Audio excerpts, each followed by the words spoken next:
unapologetic atheist interracial couple's progressive response to the fucking internet.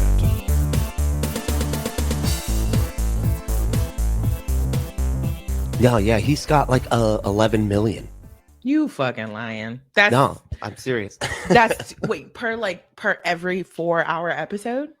I think he's got like I think it's it averages out or whatever to like 11 million, it's more than all 4 hours, right, of Joe Rogan has more views and clicks than the entire CNN that runs 24 hours a day. You know what I mean? Like he gets more than all of that.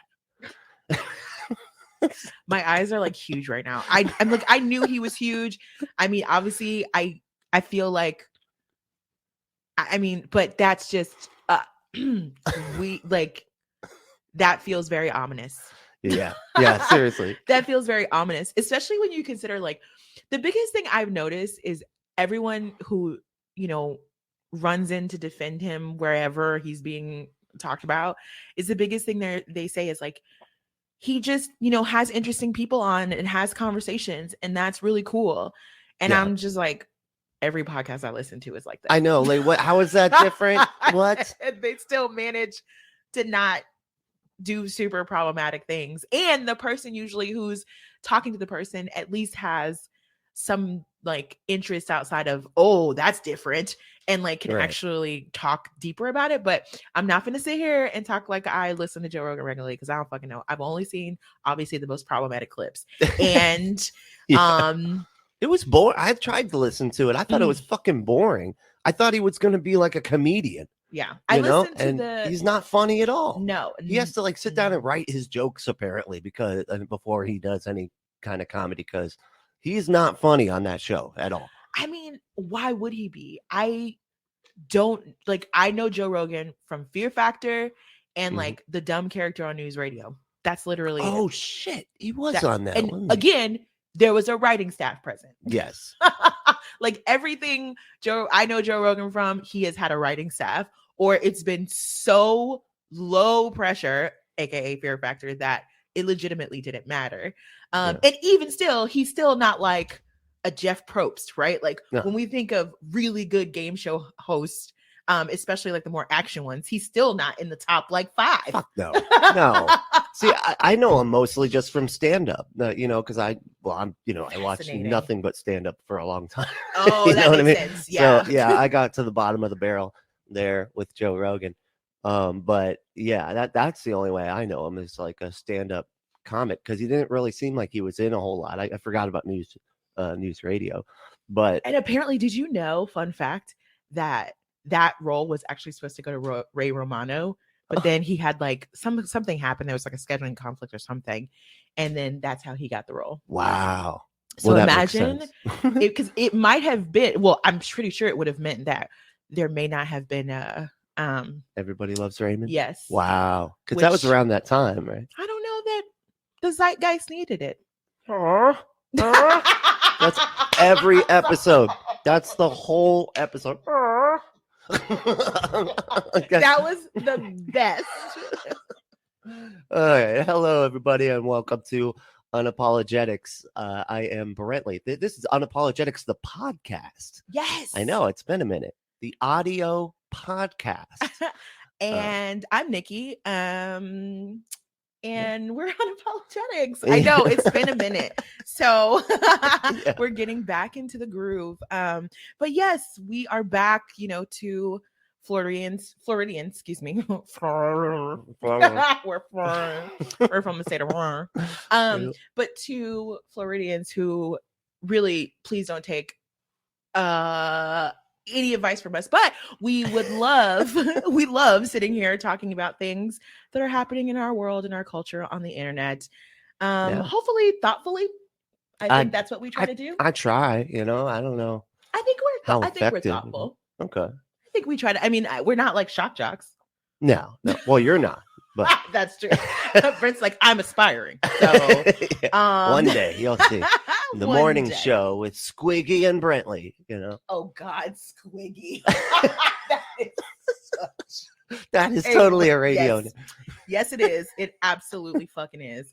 Oh my goodness. Okay, so we started off the show talking about Joe Rogan. So why don't we just naturally talk about what follows, which is COVID. Mm-hmm. So we saw this week there was a big hubbub with Neil Young. I guess the last couple weeks, Neil Young decided to take his music, his entire catalog, off of Spotify because of Joe Rogan's misinformation, which is so funny because it's what's amazing to me is like every article you read about the controversy puts misrepresentation or misinformation, excuse me, in quotes, like he didn't do it when he actually did do it. Like his show obviously has been supporting anti-vax statements and conspiracy theories. Oh yeah.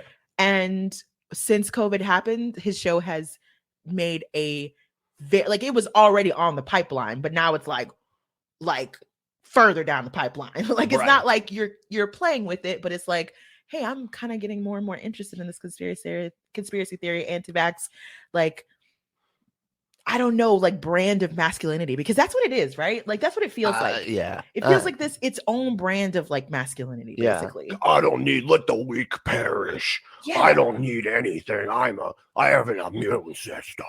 And it's like I'm not saying like it's toxic or whatever, but it's its own thing. Yeah. And I think it's kind of toxic. It gets people killed because of masculinity. But I mean, so many, but I mean, it's killing. I mean, I get what you're saying. Like, who cares? It's like, no, it actually is bad. And I agree, it is bad. Like the effects of it are bad. But it's like, on the one hand, it's like dudes who want to get together and like, you know, pick up tires and just eat meat. Like on its surface, it seems harmless, you know? And then the more you like get deeper and deeper into it, it's like, oh shit, like this is actually really kind of scary for like some people. I don't know. Yeah. It's tough to say, but it just feels like maybe it's not great. But anyway, let's talk about COVID, Joe Rogan, all that stuff.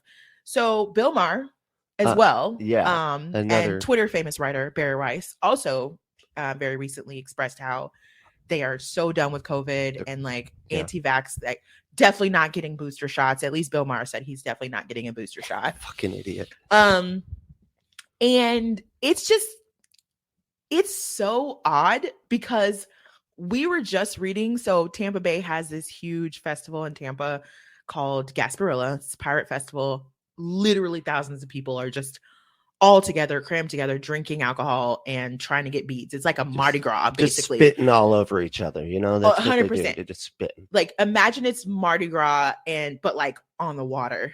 And and then lots everyone's dressed like pirates. So, you know, boobs everywhere, legs everywhere in like 32-degree weather in Florida in February. Great times. But it happened this year. And it was funny because I was reading the news, you know, because I, you know, get a little news blurb every morning, Tampa Bay Times. And it's like the first story was, of course, oh, Gasparilla happened. Here's all these pictures of all these people literally right on top of each other, getting beads, yelling for beads, screaming for beads. I saw them doing, like, there was a picture of them doing a pyramid. They were all on top of each other. You know, it's like it is very intimate.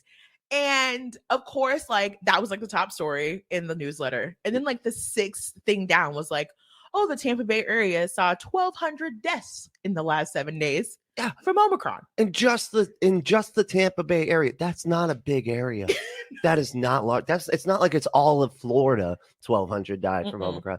No, it was from COVID. Apparently, they're not distinguishing. Yeah, exactly. The COVID, sorry, variants, but still, people are dying from COVID. Okay. And so it turns out like COVID and specifically Omicron don't give a fuck, right? Like, they're just like, look, you're not vaccinated. Okay, fine. You are right for the taking. Yeah, right. You're mine now. You're just mine. So I guess the first thing let's talk about is when we talk about the like Joe Rogans and the Bill Mahers and the Barry Weisses and all these other people who are expressing, oh my God, Nate Silver, who basically said that kids, not going to school because of COVID is tantamount to the Iraq war. That's how. I thought you were going to say child abuse. No, like, Iraq war. Okay. He said the Iraq war. And of course, people are like, Nate Silver, you've lost your fucking mind. Get off the internet. Like you did data good for a minute there, and now you guys just got to go because the data has ruined your brain.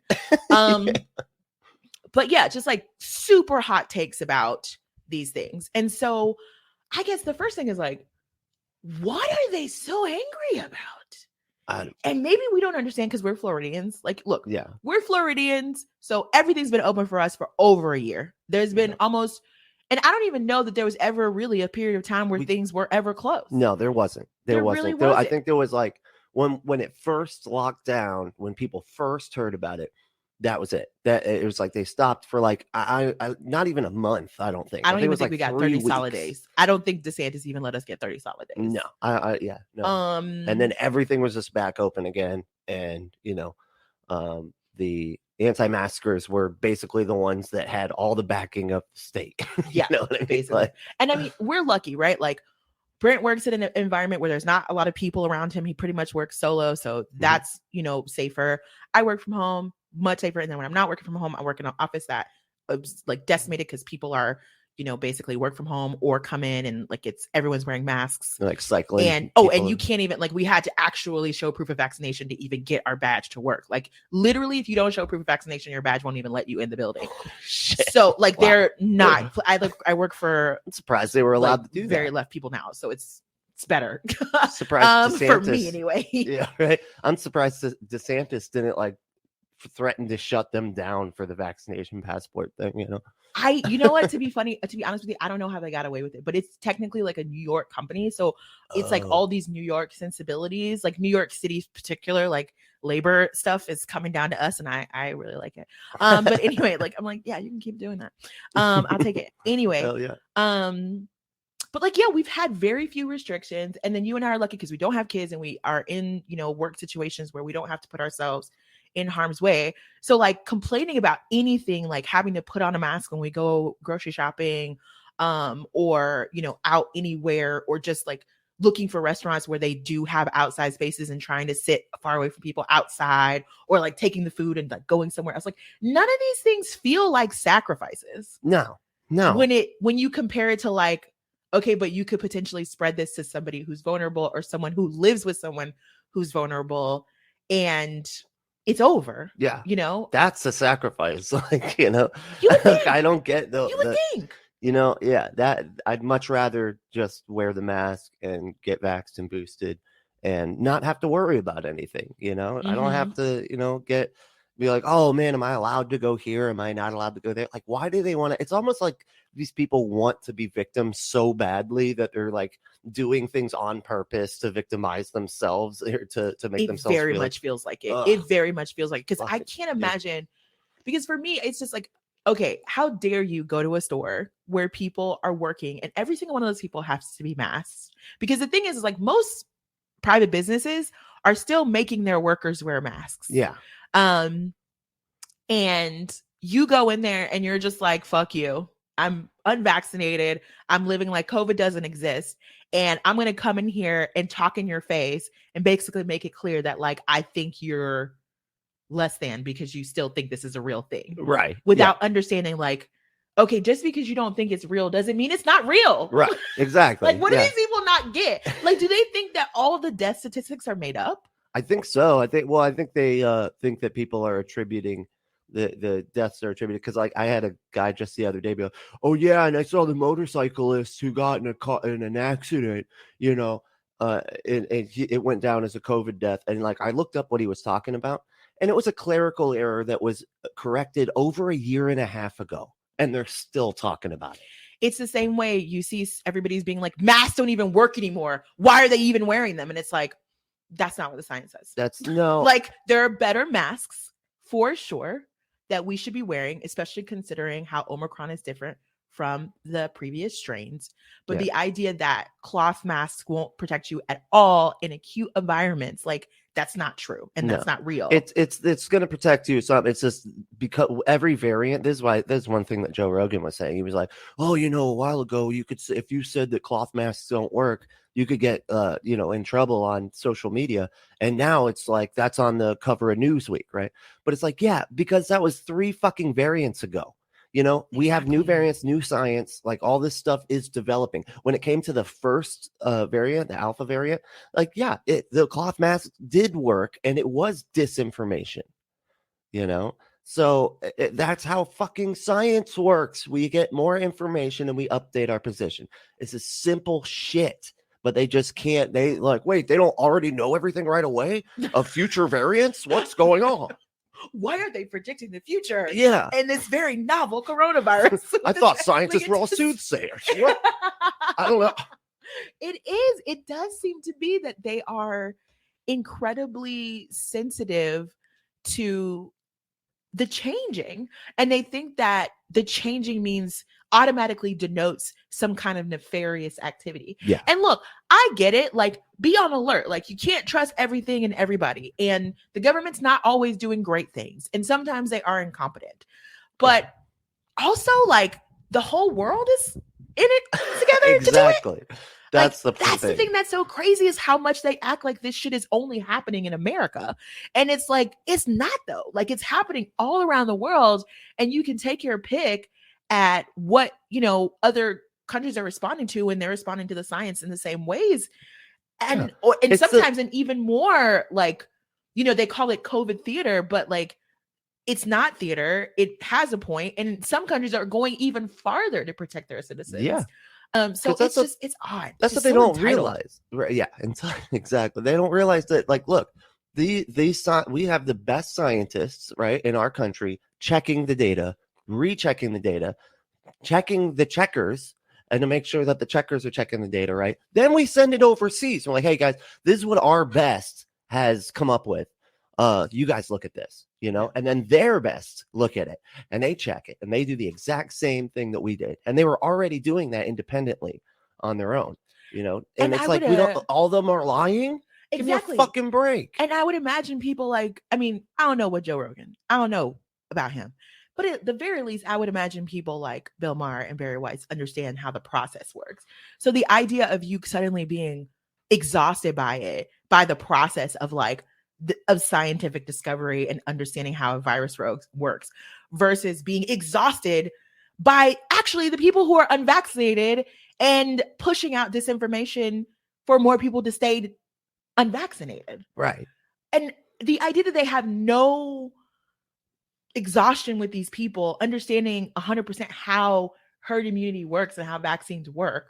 I don't get that. Like, you spent 10 minutes complaining about a government trying to do their best to protect everybody, because that's literally their purpose. Like, it seems to me they're very pissed off that the government gives a shit about vulnerable people in our population, which are it's actually a huge amount of people. Yeah.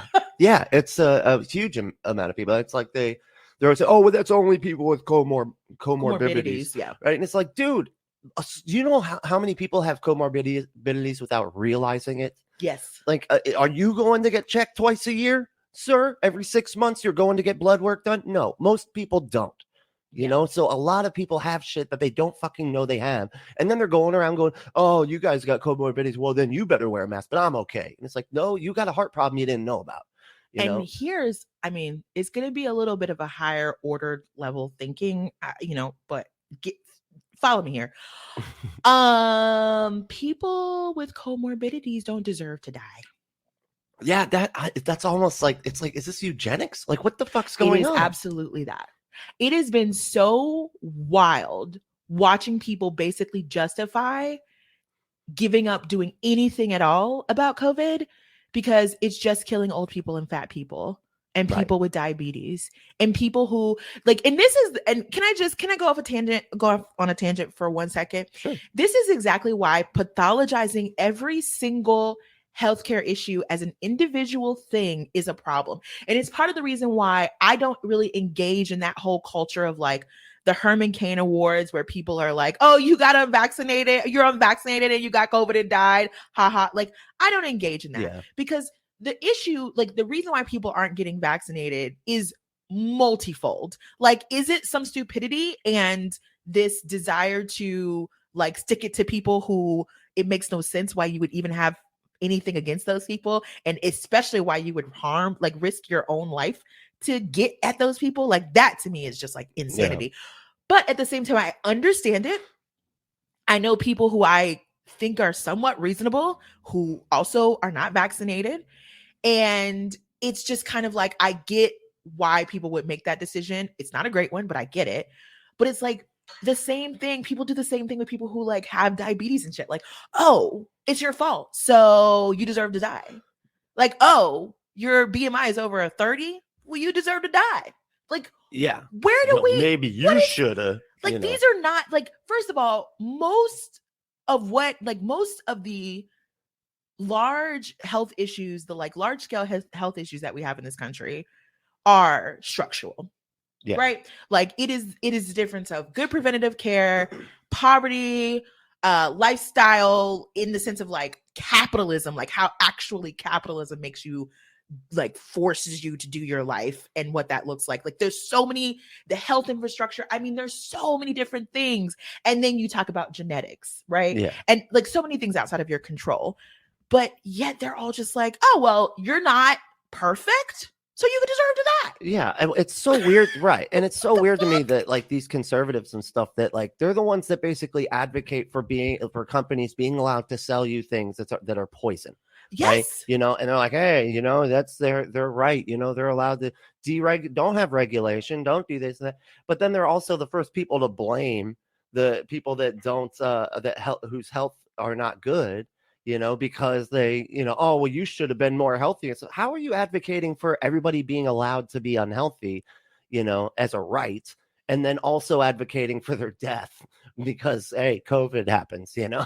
Like, it is survival of the fittest on fucking steroids. And Yeah. honestly, it scares the fuck out of me, because it's like, okay, this whole time as an adult trying to acclimate to adult life, I've been thinking something's wrong with me for being rightfully like pissed off at what's required of adults, especially adults in America currently, right? Mhm. To just live a life. But like they have somehow brainwashed themselves into believing that every single thing they have and who they are, they deserve it. They are smarter than everybody else. They're above everybody else, and nothing can come along to move them from what they believe to be their rightful place in the world. And it's just kind of like, wow, that's amazing. I couldn't begin to brainwash myself into that. No, I mean, life is way too random for that. See, and it almost reminds me, it's like we were talking about, like why people believe this stuff. And I feel like a good hypothesis is that, you know, when you feel like your life is out of control and you don't have control of your life, you know, if you widen the margins, it makes it seem like it's not as out of control. You know what I mean? Yes. If you make it even more out of control and you know about it, that kind of gives you a false sense of control, you know, and then you make it like super out of control, and there's a nefarious group trying to do it. So you're actually fighting a holy war, you know, kind of thing. And so, yeah, I think it's just a hypothesis. I don't know, but I'd have so much to take on when just deciding to get a vaccine for a virus that's killing people. Exactly. Like that is taking it to a level that just makes absolutely no sense. Like it literally is not like you're putting way too much on this. Yeah. But anyway, you know, we're not going to solve COVID in this one conversation or people's vaccine hesitancy, but it's just, I don't know. I get continually sad that it's become a litmus test. Yeah. Like it would have been so great to just, honestly, I was hoping that as a civilization, we had like reached the point where we just kind of, you know, not necessarily trusted the science, because, you know, sometimes people are fucking nefarious and whatever, but like, hey, virus, we got science now. Let's do this. We're all just going to do it. Or like 90% of us are going to do it. And we're just going to move forward. And it's going to be this great example of like how humanity came together and solved a problem and moved forward. And in some ways it still is, but it's just kind of sad that like now we have this apparatus of like all this misinformation and polarization to deal with on top of what is a hugely, you know, difficult public health issue as well. It just makes everything harder. Absolutely. Yeah. Okay. So President Biden has confirmed that he is keeping his campaign promise and will be nominating a Black woman for the next Supreme Court justice. So let's talk about this. That's great. It's awesome. Yeah, it really is.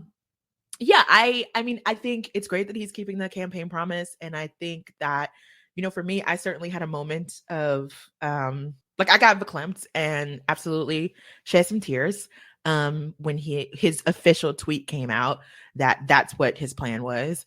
I gotta say though, I have not enjoyed the conversations about it Right. on most outlets and the questions that people are asking about it. It's just that's been tough.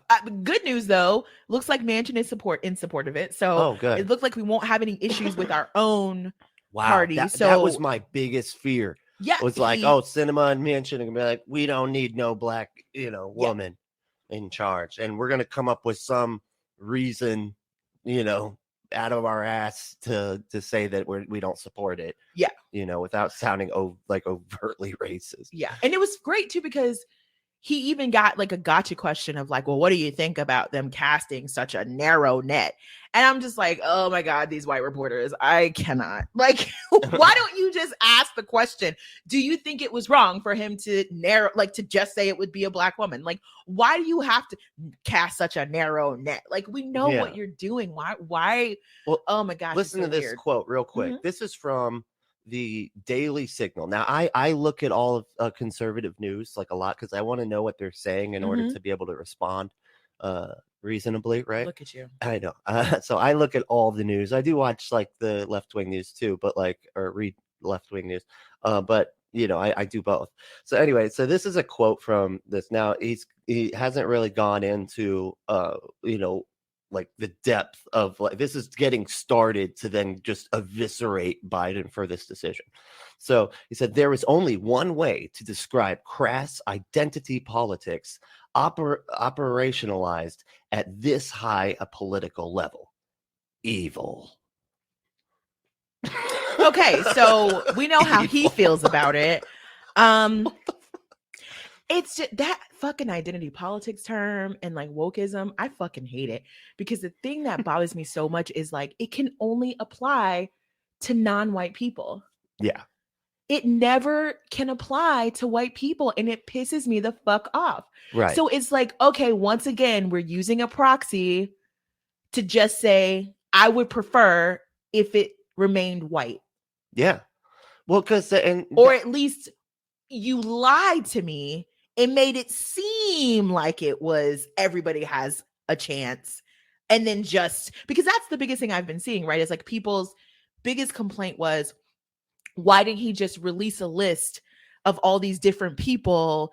And some of the people on the list happened to be black women. And then he ended up putting the black woman. And it's like, first of all, the idea that people still wouldn't have had a problem with that is insane. Right. And then second of all, if there had have been a list leaked where white men would have been on it, there is like every single pundit, I don't care who you are, like if they are center, moderate to right, there is no way they would have looked at that list and said, yeah, the black woman candidate is absolutely the best one. And that's the point, right? That's the thing. That's the point, because when you spend over 100 years basically acting like the only people who can take on a role is a white male, and then you say, okay, we'll open it up a little bit and we'll give it to white women too. You still are at a point where you're not paying attention to anyone outside of that binary, right? Yeah. And then whiteness becomes a requirement. Is it said out loud? No. But what is the difference between saying it out loud and then just doing it for over a century? Because that, and that was like a big part of the article. They go on to say that, a black woman would not possibly be able to be objective, of this, which, we hear all the time. But it's like, it's so funny that they say that, because it's like, dude, you must have never taken a single fucking critical thinking course, because nobody's fucking objective. Nobody. Everybody has biases. Fuck a critical thinking course. Have you paid attention to the court as it is? You really think Antonin fucking Scalia was objective? Objective? No. The Catholic? Right.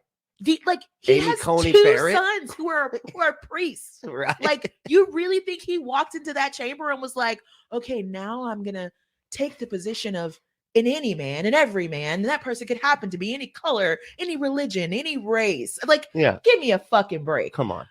Fucking That was so stupid. are you and Like- all and to have the nerve to say that while fucking Clarence Thomas sits on the court not doing a goddamn thing for Black people. Yeah, exactly. And so that brings us to the issue, right? So on the one hand, it's like, look, one of the only ways to counter years of just outright discrimination is by purposely changing it, right? Right. So you don't say, oh, I'm going to put somebody, I'm going to nominate somebody and like give a list.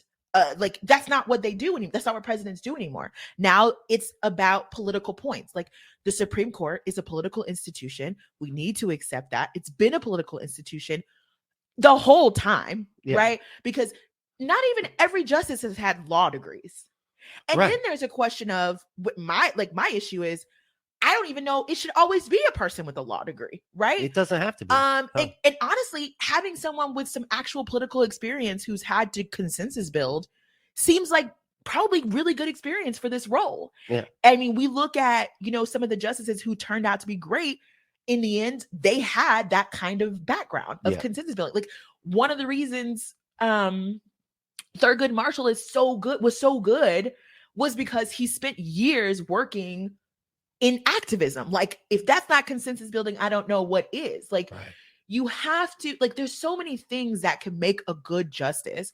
And the idea that it's just like Harvard, Yale, clerkship, and then, private practice at a prestigious firm, and then the federal bench, and then the appeals, the federal, district court bench, and then the appeals bench, and then, you walk into the Supreme Court. That to me is actually the problem. Right. Because that path is incredibly narrow, actually. And the legal environment is so closed. Like it's not, it's hard to describe, but it's just like, it's its own thing. It's its own institution. And it's incredibly conservative and traditional. Right. Incredibly conservative and traditional. And I fear with the idea that, it takes a lot of different things to be good on the court or whatever, be a good judge, whatever. Obviously, we want them to have some expertise because, these are courts and they do have their own thing. But at the end of the day, I worry because, again, like I said, I cried. I was super happy. I can't wait to see it. Can't wait to see that nomination hearing. Can't wait to see that swearing in. Awesome. Of course, all of that aspect, love it. But here's the concern for me. I loved it, but would have loved a voting rights bill instead. Right. Or both. Like we could have gotten both. Like I would have liked both. Or to be real with you, my fear is here we go again, where we're using race and gender as a proxy for the people. Right. And we can't bank on that. No. And considering what the Democrats have been doing and giving, we don't know who this person is actually going to be and what they're going to do on the court. Right. And it's funny because I think we saw recently, like Clyburn, which we all know is super pro-business, has been hinting at not wanting any of the names that are going around right now and wanting someone on the bench who has gone to a public university. But really, this person has gone to a public university, but is super anti-labor, like anti-unions, and all this other stuff. And it's just kind of like, that would really fucking suck to get a Black woman in the court and they're fucking anti-union and anti-labor. Biden goes, and it's Candace Owens. Come on up here. Let's get on up here. Yeah. And considering like just yesterday or the day before, he was somewhere talking about how he appreciates Mitch McConnell's friendship. And it's just like, Biden, would you read the room for a second? My God, like, can you please just stop? Anyway. I know sometimes he's just like too friendly. Like, that he called Ducey and like apologized for calling him a son of a bitch. That was really unnecessary. I mean, I don't know. On one side of me, I'm like, that's cool because like that's at least values he's recognizing, and I get it. And go right ahead. Mistake, whatever. You know, that's something that like conservatives would never ever do. Trump will draw on a map, with a Sharpie because he'd rather say, "Oh no, look, the hurricane could have gone to Alabama," instead of just saying, "Hey, I misspoke." You know, Yeah. it was an accident. But at the same time, I'm not a civility junkie. I don't fucking care. Like, to be quite honest, like, I get that it wasn't a professional moment, but I really wish we would stop making professionalism some kind of like good in of itself. Yeah. Especially when like we can clearly see that the Doocies are not good for our country. Yeah, no, Like, yeah. period. And they Point don't blank. give a fuck about you apologizing. You're still going to be a piece of shit in the next article. And they're just using it as weakness because that entire group looks at apologizing as weakness, which is why Trump never does it. right. Which is so fucking stupid. Like, so it's like, okay, good. You know, he's following his own values, but it's kind of just like, you know, it isn't going to mean anything in the end to these people. But I guess, you know, my fear is, okay, we're going to get a Black woman, but my God, what if they're Kirsten Sinema? Right. Yeah. Who is a great example of someone that we thought, okay, you know, queer woman, you know, obviously Atheist. very smart, Openly non-religious. Like, although now this woman is going to be such a good, you know, voice of the people, and then get in there and it's like, oh, that's right. This is an entire institution and process, and it's very easy to insulate yourself from people once you're in it. Yeah, and it's really easy to get bought off, you know, Yes. by corporate interests. You know? Yes. All right. Yes. That's the only TYT quote I'm going to say, but we're going to move on. That was a TYT quote. That's a daily quote. Yes. Oh. That is, and multiple times in the same 10-minute video. Oh my gosh. Yes. That's a lot. You know what's funny is I'm still saying, oh my gosh. And it's like ingrained in me. I cannot like that upbringing just will not let me let go of gosh. It is That's so funny. It is crazy. It is, I mean, that's actually a good thing because people always, Christians always go, oh, yeah, well, if you don't even believe in God, why do you constantly say, oh my God, in Jesus Christ and all this stuff? You know? Because you brainwashed me, you motherfuckers. You brainwashed me when I was a child and too young to understand I was being brainwashed. But yeah, so I think I'm excited, but at the same time, I'm just like, I really hope politically this works out for us. Like for us, the people, Right. you know, on a court where it's still gonna be 6-3. But you know, I really hope this works out for us. It's like but, we're not even gonna, you know, get anything really out of this. And I wonder what their argument. Let's not be completely without hope. Like, let's not be super cynical just for the sake of it. Okay. But I think it's not wrong to acknowledge that, like, there is something about this. It's like it's two different things happening at once. It is, well, no, actually, it's multiple things happening at once. It's Biden trying to win political favor. Mhm. It's the people trying to ensure that they have a voice on the court, Mhm. and it's trying to right historical wrongs. Yeah. And all of those things together can become a cluster, because our population, which is clear by any conversation, you know, what you just read, and even well-meaning Democrats, I say Yeah. well-meaning with quotes because, you know, that's what they would describe themselves as. Yeah. But when you read what they're reading, it's like, are you sure? Look, you're I mean well-meaning? well, but I'm about to be harmful as fuck. Now listen up. The best is the people who are still arguing about meritocracy, and I am still just, I'm like, I don't understand how you can believe in meritocracy and honestly believe Gorsuch and Kavanaugh and Amy Coney Barrett fits that. No, yeah. Like, I mean, Amy Coney Barrett was like so extreme. Even the Catholic Church was like, we disavow that group that she's in. You know, which says a lot. That says a lot. And there's so many Catholics on the court now, which I, you know, like, I'm sure that sounds anti-Catholic to say out loud, but look, y'all, I'm fine I don't being understand why anti-Catholic. Catholics are having a resurgence, because that shit's scary sometimes, Right. especially the groups that they're a part of, because it's just such a constrained way of looking at life. And I'm like, I don't know. It's concerning to me. Yeah. Because the reasoning just isn't there. But we'll see how this goes. I'm pretty sure it's just going to be the same way it was with Sotomayor, where it doesn't matter how good they are. It doesn't matter what their opinions say or how well they are on the court or get along with the other justices. They're never going to be seen as legitimate. I think that professor that got suspended from Georgetown said they will always have an asterisk next to their name. And it's just kind of like, what? What do you, they're going to have an asterisk just because they are a Black woman? Like, so all the legal they did, their degrees, their understanding of jurisprudence and the reputation and all that stuff, none of that matters. No. Because objectively, they cannot be the good person for the job because of their skin color and their gender. Exactly. It's just so wild. And they're saying that without saying it. Like a Black woman couldn't possibly be better, than a white man. Any white man, even the worst white man. And what is better than the worst white man? What is better? This is the thing that kills me. Like, everybody's talking about the Supreme Court like they are fucking getting every opinion and reading it every fucking court session. And we all know that's not true. We pay attention to certain cases that are going to have huge impacts on our lives. Yes. But the vast majority of the Supreme Court calendar, we're not paying attention to because they're mostly corporate decisions that deal with like businesses fighting over money, or you know what I'm saying? Like, they don't trickle down to each individual American.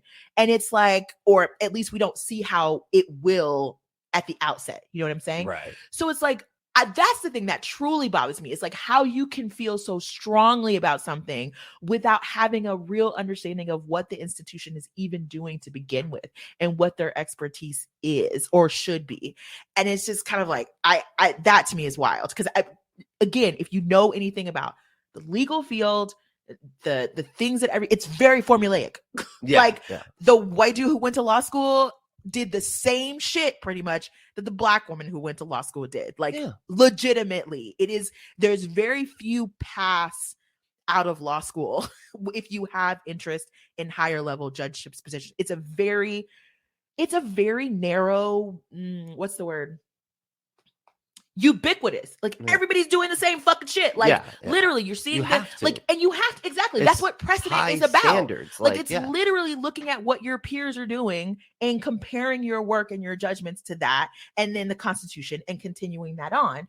And then so I don't know. It's like, I really hope, I just want this process to hurry up and happen. Like, I'm like, can we please get this done and then get the midterms done so we can get like 6 months for like all the racism to die down? Because it's like, now Fox News has started with the immigrant caravan stories. Oh God. Yeah. And then now with Breyer stepping down and Black woman being nominated, there's like tons of shit on that side too. So it's like, you can't go on the internet before the midterms as a non-white person without, even white people too, like, you're getting pulled in every direction too to have an opinion on this, even if you maybe don't. Right. And M&Ms, like, Tucker Carlson doesn't even want to have a drink with M&Ms anymore. So it's world's falling apart. That's the point. The world's falling apart. Like, what does the world come to when a Fox News host won't sit down for a drink with an M&M? I just, it's crazy. Everything's gone crazy. I'm trying to make a serious point about how there's racism everywhere because it's election time, and that seems to be the role of like elections now, is just like, let's dial up the racism to get everybody scared to go vote. Yes. And then we vote, results. All right, we can down the racism a little bit for a little bit. Yeah. We can just talk about CRT again. That's all. Like, let's talk about CRT again. Because we can never fully dial it down. It's just, we just, use it how we need to use it when we need to use it. Right. Exactly. Which is quite often. Exactly. Stop that away. Stop that away. Stop that away. Yeah. It's a fucking motherfucker, man. You fucking feel the tap away. Yeah. All right. So we're just gonna hop on to Bigots Be Crazy, and patrons, you are going to, excuse me. Bigots Be Crazy. I'm sorry, some type of way. And patrons, you're gonna get Bigots Be Crazy in a Patreon episode. Mm-hmm. It's a fun one. We're gonna talk about a psychopath, and or probably a sociopath. Look at me talking about it like I know psychology or psychiatry. I don't know what I'm talking about. But the dude seems off. Let's just say that. So. Our Some Type of Way this week, we're going to do kind of a joint one. It's a conversation. Yeah. And it has actually a lot to do with what we just talked about. But really, it's more of a general conversation about, okay, how are we supposed to talk about Biden and the Democrats. Right. Because I think what's going on right now, I think, especially, on the internet, social media, is everyone's trying to like get everybody to refocus on what they're focused on. Yeah. And because they're like, no, this is the real issue. No, this is the real issue. No, this is the real issue. And don't get me wrong, like I absolutely appreciate people who don't believe in electoralism, and people who would, categorize themselves as, far left, so they don't have shit to do with the Democratic Party. Like, I think those people have things to say and we should be listening, and it's important. And all of that, They right? have, a lot of times they have really good like hearts, and they really want to help like other It's people. like, bless your heart. I mean, no, seriously, But you're misguided.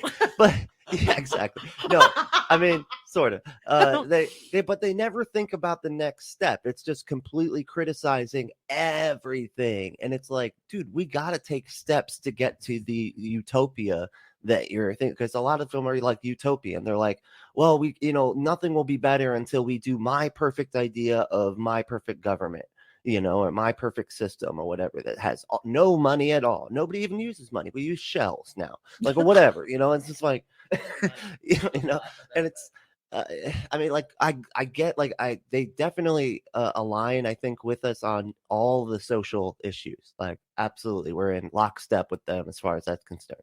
But when it comes to how to deal with it in a pragmatic way, they got nothing. They don't know where to go. Like, what's the next step is towards that utopia. I'm going to give them a little bit of grace, because some people are just straight out like, it's going to have to be a violent revolution. Yeah, and that may not be what you want to hear, but that's what it's going to have to be. And then some people are more, in supportive incrementalism. But of course, those people are not going to be people who believe in the structure of electoralism. That's fine. Yeah. And I think the issue isn't necessarily those people, because I think that's because, look, the vast majority of those people are like, this is what I do. I'm just critiquing the process. I'm critiquing, Democrats, because I hold them to a higher standard. And that's the thing, right? Like, all of us are holding Democrats to a higher standard, which is why I think there is so much vitriol against them, because at the end of the day, like, Britt and I were having a conversation about open versus closed primaries, and how I'm not sure, because for me, as someone who is registered Democrat and but doesn't participate in the party, going to vote in the primary feels like the only real tangible connection I have to the democratic process of the actual Democratic Party, right? Yeah. And I think we should have closed. I don't think anybody has any business. Well, yeah, that was my support of having it closed, right? So like, I can keep that tangible connection and not have people who want to like spoil, our party or whatever, and having to, because that's the thing, right? Yeah. You go, and that was my point. Like, you go to the voting box to vote for something. Mm-hmm. I hate having to go and vote against something. And it just feels like if we had open primaries, that would be the constant thing, is like trying to go to vote like the worst Republican so they could fail or whatever. I mean, because politics are already a game. We don't need to make it more of a game than it already is. We're going to have a bunch of Republicans voting for the worst Democrat, and a bunch of Democrats voting for the worst Republican. Yeah. And then just make it this fucking game again. Like, I don't want a complete game. And, obviously I'm open. Like, I feel like there's probably something I'm missing about the benefit of open primaries versus closed that I don't see. Maybe. But it's like, I don't know. Here's the thing that I think is going to be the problem is the Democrats cannot keep expecting fear votes. That is going to run out. Yeah.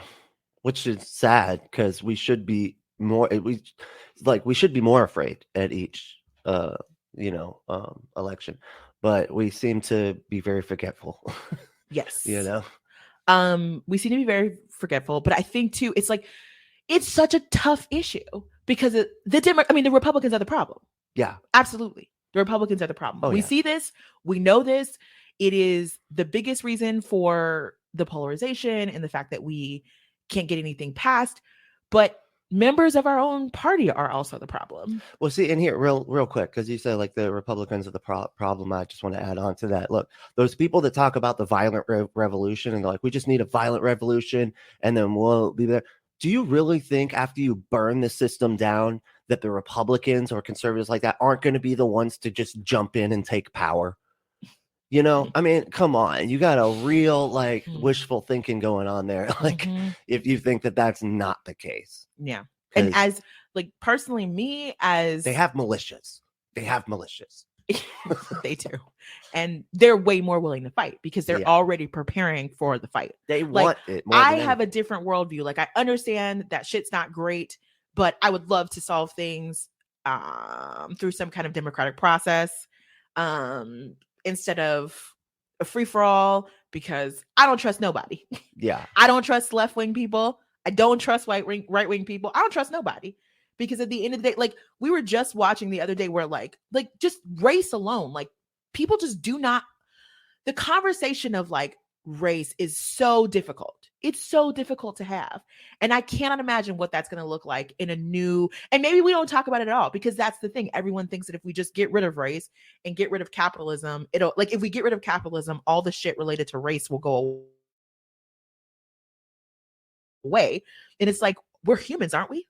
Yeah. We have memories. Yeah. We have ingrained biases. Like, this idea that all of a sudden this shit is just going to go away and everything is going to, everything is going to have, be equal and there's going to be equity. It just feels wrong. Yeah. So, or at least not very believable. So it's like, on the one hand, you don't want to be overly cynical and basically just think the Democrats are as bad as the Republicans, because that doesn't feel, I'm sure that's that's a logical fallacy, isn't it? My fountain of logical fallacies. What is it? Say it again. I'm sure it is. Thinking that the Democrats are just as bad as the Republicans, or thinking like CNN is just as bad as Fox News. Yeah, it's an excluded. That's the fallacy of excluded middle. If you're not for us, you're against us. Yeah, I told you. I'm obsessed. But I feel like it's something else though. It's like, I don't know. It's definitely some kind of logical fallacy, but it's like, it's not real, right? Like that, they're not the same things. However, the system that we have doesn't give a shit. Right. The system that we have is still holding up Build Back Better. The system that we have still is not allowing voting rights bill. It's not allowing a $15 minimum wage. There's no way we're getting to, single payer healthcare. Like, force the vote was not even close to being what any of the proponents of it thought it could do. And it also just like was a fundamental misunderstanding of the congressional process. And for anyone who doesn't know what force to vote was, that was like a year ago, where, right around like probably like 4 to 6 months into the pandemic, and they wanted to force the progressive wing, the squad basically in Congress, to force a vote on single payer, so we could have a record of who actually is for it and who actually is against it.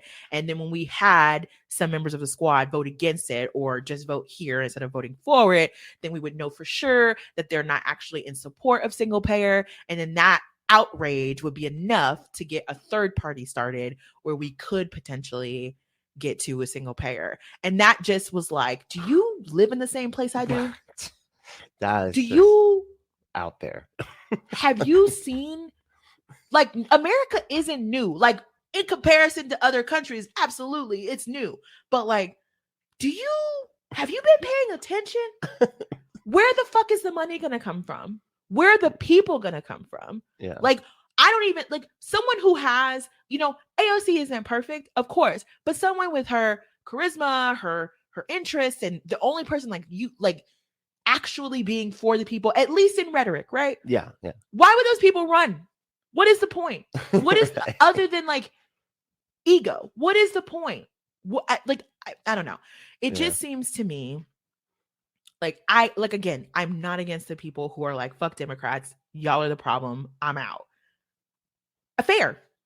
Absolutely fair. But I just don't know what the utility is of, oh my God, the Democrats are awful, I'm never going to vote for them again. Because like, somebody's got to be president. Right. Somebody's got to be in a congressional seat. Somebody's got to be a senator. You know what I'm saying? Like somebody is going to take these jobs.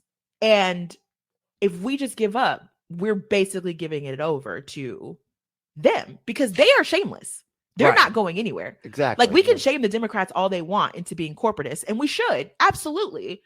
But at the end of the day, like they're not going to go anywhere. I don't know. It just seems Shame them insurmountable. into I don't being, know. shame them into being corporatists. No, or I'm out of sorry, being? out of being corporatist. Okay. I'm Okay. sorry. Yeah, I was gonna say. I got Like confused. I meant to say like shame them because they're corporatists, basically. Oh, I Like, see. Yes. like, yeah, you can do that. I mean, sure. Like, let's do it. I mean, I Mm. think we should. And I think it's important for people to realize that, like, yeah, there are a lot of Democrats that are talking one thing and then voting another way. Yeah. Exactly. And we obviously saw that with, Kirsten Sinema and Joe Manchin. Yeah. Although I guess we could have always known that Joe Manchin was going to Joe Manchin. Oh, I mean, yeah, I mean- he's really been.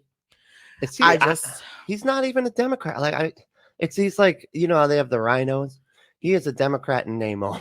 He's a Yes. dino. They call them blue dogs.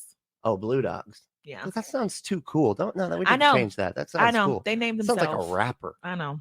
No? But yeah, it's a blue dog Democrat because they're like, oh, I'm speaking for my people. And look, I get it. He's from West Virginia. When he retires, the next senator from West Virginia is likely going to be Republican. Of course. But the idea that the reason that is just because everyone there is Republican and not because actually the Republican Party has been putting time and energy into taking that state yeah. and making it their own. And we could have fought for it, but we didn't. Right. We didn't Yeah. because we are trying, in my opinion, the Democrats are trying to serve too many masters. Yeah. And it's never going to work. Too many cooks. It's never going to work. we can't take money from the health insurance industry and then say, oh, but healthcare is a problem and healthcare costs and prescription costs are a problem. Like right. they're hand in hand, bruh. Like Yeah. what? You're I don't benefiting understand. from their bullshit and then trying to call them out on it. What the fuck are you doing? It doesn't Like- work. And then people continue, like we can see your we can see your record, right? I don't know. Do they think that we can't? We know how you voted. Or is this like the Tucker Carlson argument where it's like nobody's that stupid to believe me? That's I don't understand. I mean, look, again, I think what we're coming to basically, because we're obviously not going to come to a conclusion, but no. I just wish people would be less interested in making clear, like, I identify as a socialist and this and this and this, and I'm a communist or a narco this and anti this and this, and this. And it's like, those labels are very cute. Congratulations. I'm glad that you read a book and you realized you believed in it. And so you decided you were going to start calling yourself that. Look, and that's important. I like Kropotkin too. Okay. And the bread book was good, but It is, but it's like you're on, it's like an obstacle race and you're on obstacle 2, but a teammate is like already running to obstacle 15. And you're just like, we're still at obstacle 2. You're wasting your time. We need to figure this out because this actually is going to have a very real effect. Yeah. On maybe not pragmatic. you, but definitely our society, right? Yeah. So I don't know. It's just tough. I will say though, it is awesome to see these new like nascent labor movements and strikes. Oh yeah. Actually getting what they want. And that has just been so awesome to see. Like there does seem like the one thing, like COVID has been awful. This pandemic has been terrible. It's all awful. But I think it's been a reminder to people that like, you don't actually have that much time here. Right. Yeah. That's it. And being in a job that sucks, that's taking advantage of you, is the literal worst. Yeah. You And- sacrifice your mind and body to this fucking place. And your best years, your best hours of your days, Mhm. and the best years of your life. And you only get the and- one life. That's And then I it's mean, over. I guess that's what we believe anyway. The one life And that you know you get. Let's put it that way. yes. And it just, I don't know, it's really heartening to see people, especially working class people, realize that, oh shit, if we just all like link up and we demand more and better, we like actually might get it. I mean, Yeah. who knows where it's going to go now? I just saw something, I think like Minnesota and Massachusetts just put a pay cap on traveling nurses pay, because traveling nurses can make some good fucking money. And that's Yeah. part of the reason a lot of hospitals are hurting for nurses, because they're like, fuck this shit. I can I'm go just be a gonna- traveling nurse and make like $6,000 a week. Fuck this. Damn. But they want, those two states, in addition, which are Democratic states, mind you, and a few other states, and even some Democratic supporters like the idea of a cap. And it's just kind of like, the second you get some kind of leverage as a worker in the market, these fucking companies turn right around and go run in the government Yeah. to give them some kind of way to legally fuck over the employees. Yeah. And it is so sad to watch happen. And I mean, and then you say to yourself, yeah, maybe I should be an anarcho-capitalist and Right. That's or an anti-capitalist or whichever. I do advocate for co-ops and things like that. So, Absolutely. And I I'm would just love not- for capitalism to not be a thing. I just I'm just not as am also extreme, I afraid that guess. all of a sudden I'm not going to have access to goods, because Right. Yeah. there was a time where that was a real fucking thing. Yep. And there were no laws to protect me and us. Yeah. And I'm always terrified of what it looks like to go back, because people are awful Mhm. Yeah. in some ways. And maybe that's it. Maybe we need to be more hopeful Yeah. and less mean- cynical. Oh yeah. I mean, we should always be hopeful, but we also got to be realistic. That's it is helpful. So anyway, I guess the point in the end is, Democrats, please do better. Yeah. Come on. Please, like, I get it. We have a lot of competing things.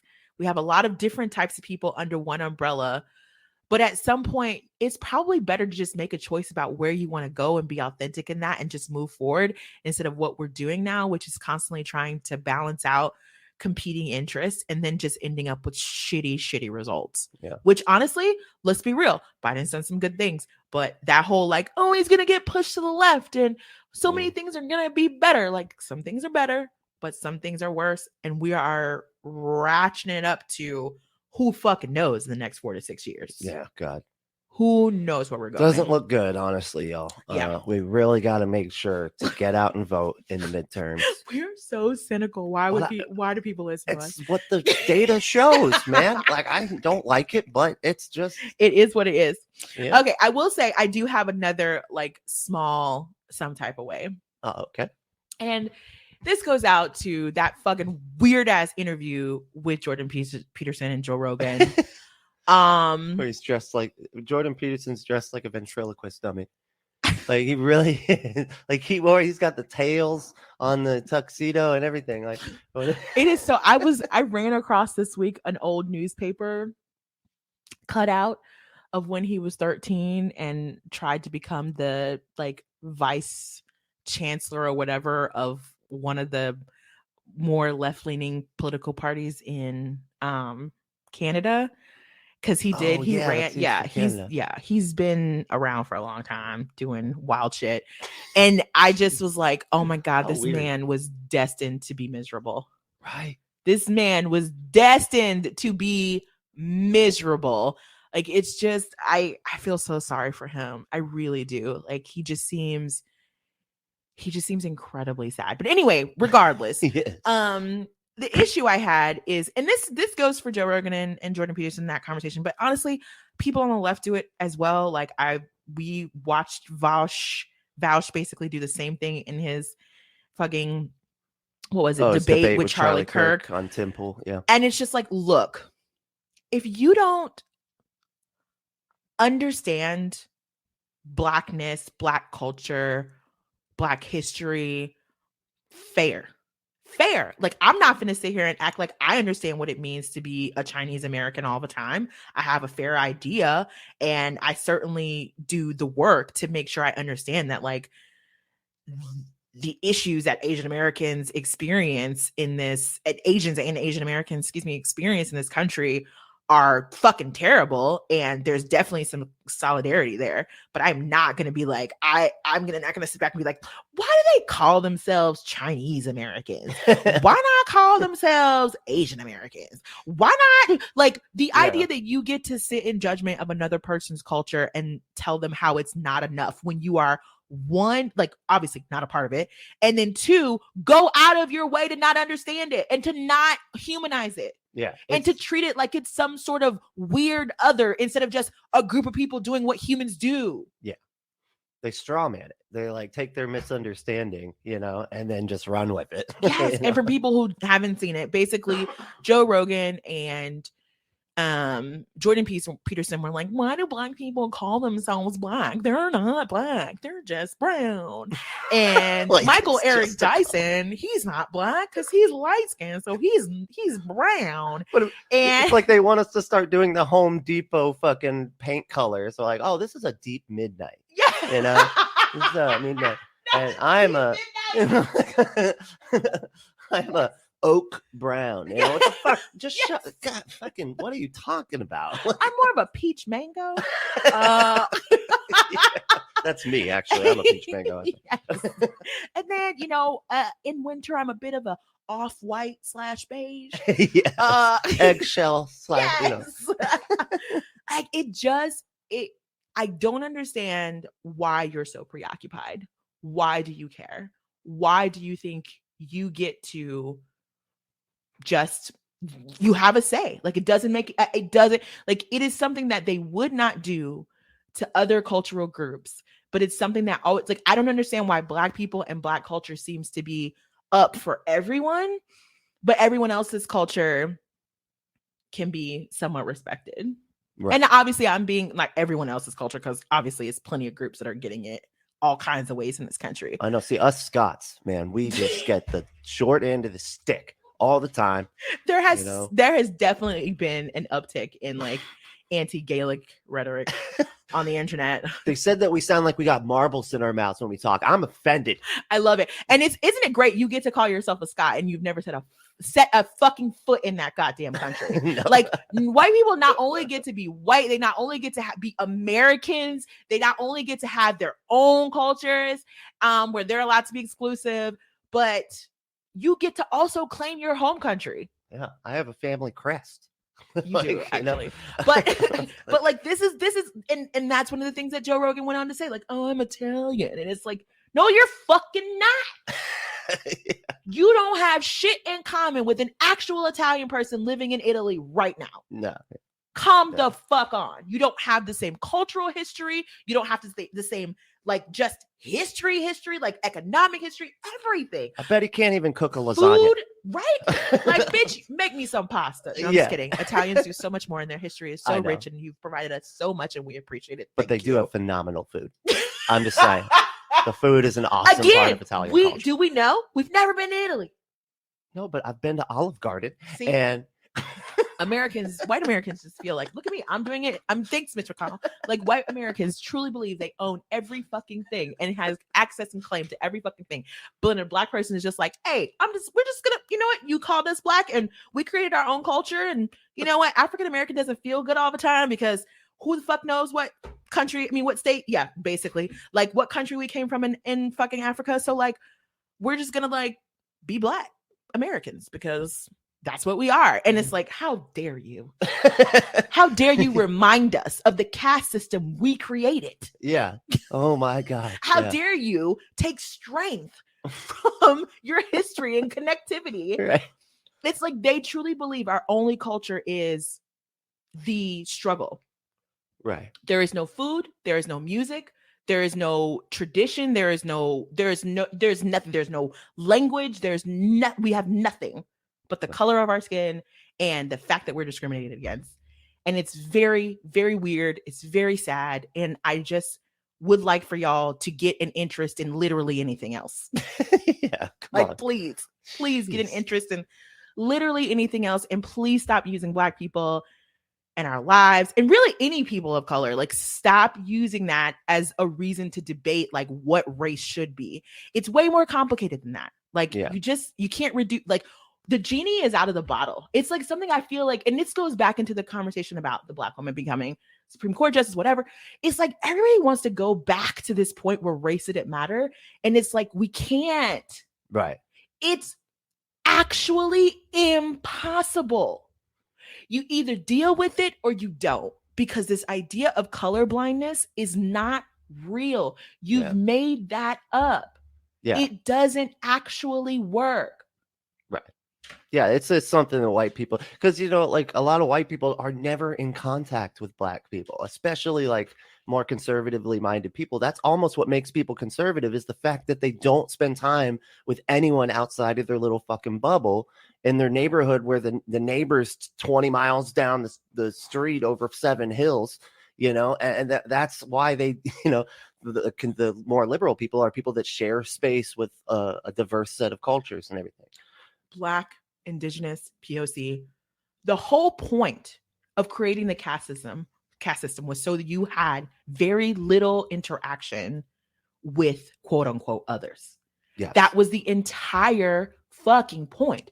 So look, when someone who is Asian American, Indigenous, South Asian, whatever, starts talking about their experiences, just listen. Yeah. Listen.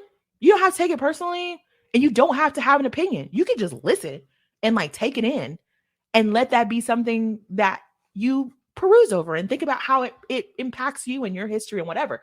Because we're living in, I know it sucks to say, but we are living in multiple realities. I get that, right? Mm-hmm. Like we are living in multiple realities, and some people's realities just are so different from your own that you can't even imagine. Right. But the idea that you should automatically try to fit it into a category, you're a category of what your politics dictate, as opposed to the reality of these folks' lived experience, is just so childish to me. And it reminds me so much of like those like upper level seminars in like college and grad school, where you have all these people doing their level best to adhere to a belief system that only works on paper. Right. Like it's only going to work on paper.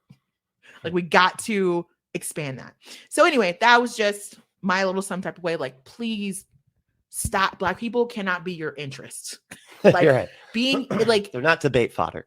Like it is just as weird to just be like randomly talking about Black people as a monolith as it is for you to just randomly start talking about Japanese culture like you 100% understand it. Like I lived in Korea for 2 years and I do not talk about Korea as a monolith at all. Like I'm never like, well, Koreans are like this and the women are, it never occurs to me to talk about Korea like that ever, like and make huge generalizations. I was there for 2 years and I speak almost no Korean, and everything I experienced was my experience, right? But like getting to have these huge oh, I'm obsessed with Korean culture and let me tell you about Korea and all the Korean, like that shit is weird. Right. Stop doing that. Don't do that. That's weird. Like that's very odd. Yeah. Like, please.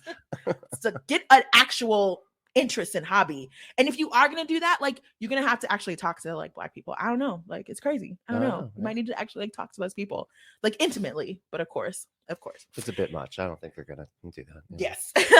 But anyway, that's been our some type of way conversation. Yeah. So, thank you all for listening. This is great. Yes, it was very fun. Yeah, thank you everybody who endured. No, just kidding. But yeah, I needed a break. It turns out I was in a really bad place, mostly because of a very terrible job, and I just needed to take some time to like figure some shit out. You know, those like cyclical life crises that pop up. Mm-hmm. But feeling much better, got a better job, feeling like everything's great right now. I mean, we went for 3 years before one of the crises came up, so hey, 3 years, we could do a break. It's not a big deal. We really did 3 whole years. Yeah, we started in 2017. Wow. Yeah, it's crazy, right? That's amazing. Like, yeah, I did not put that all together. Wow. Yeah. Good, go us. Right. I know. See? Like pat on the back for us. But yeah, we're back and ready to dig into some of these conversations. There, yeah, we'll be tickling your eardrums. Mm, Don't like that? No. mm. Okay. That didn't sit right. Oh, I felt like it was. Mm-mm. But anyway, I do want to send a shout out and thank you to everybody at Left of the Valley and the Unapologetics panel show. Benjamin, Kevin. Side note, Kevin, you're like an amazing producer, by the way. If no one's told you, but you're like incredible. But like Sabrina and Hertzy, thank you all so much for keeping him busy. Because I really needed a break and I felt so bad. And then they were just like, yeah, let's do this. And I was like, oh my God, thank you. Because I love how much you love this. Yeah. And it just was like, oh, I really want to be able to do this for you, but I just need a break. So Yeah. glad we're back. Glad that you've created new shows and I'm so proud of you. And it's Oh, awesome. So proud of you too. thank you. Look at us, like Yeah. growing up. But yeah, this is we just love this show and we're happy to be back. I'm happy to be back, and hopefully we can just keep talking. Let's Yeah. just keep fucking talking until we can't anymore. Right? That's it. That's it. Exactly. All right, So, y'all. head to make sure to subscribe to the channel, and if you want to support the show, you can go to patreon.com/unapologetics. I'm going to try to get some more content up there so you have some extra stuff. I do have a few things up there, so you can check that out. It's a lot of fun. And yeah, check out the Unapologetics panel stream on YouTube. You can just search for that. Unapologetics spelled with an X. And Left at the Valley, leftatthevalley.ca, and you can pretty much get connected with everything there. But yeah, so what do we say to the haters, discriminators, and masturbator shamers? Fuck off.